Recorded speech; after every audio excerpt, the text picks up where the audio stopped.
What happened was I was being really, really diligent about staying away from people that had COVID or being around other people because I knew that I had underlying conditions. I knew that I was on dialysis, and I knew that, and this is the original COVID, not the Delta or the what's the other one? Omicron.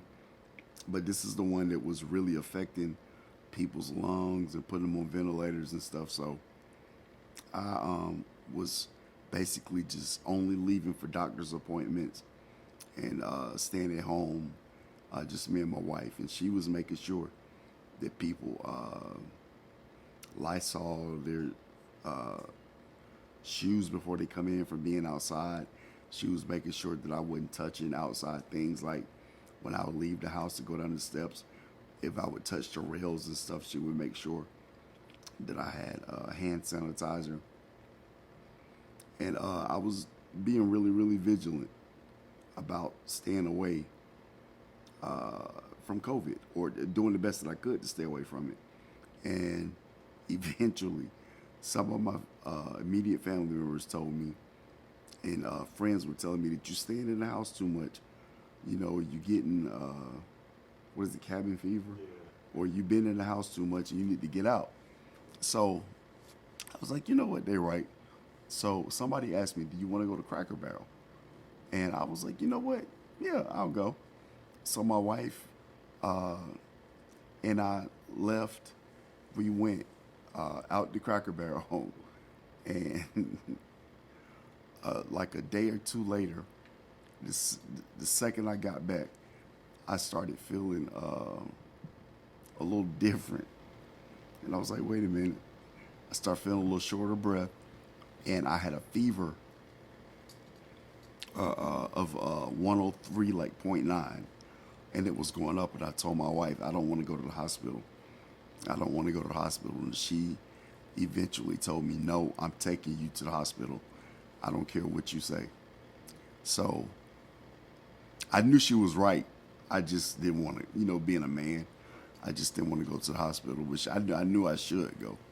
But she is the one that encouraged me. I thank God that she forced me to go. So when I got to the hospital, I got out and went in. She explained the situation to the people in the hospital.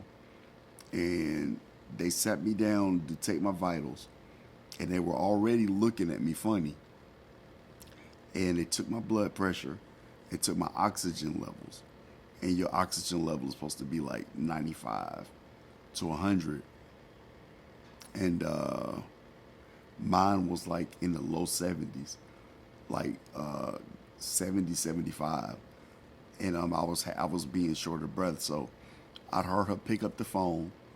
And first she put on gloves. She put on gloves. And she kind of started quarantining herself from me. And I was like, what in the world is going on? And so I heard her say in the phone, code septic at Emory Hospital in Midtown. And as soon as she said that, I looked around. There was other people in the waiting room, but they took me straight to the back and started putting oxygen on me.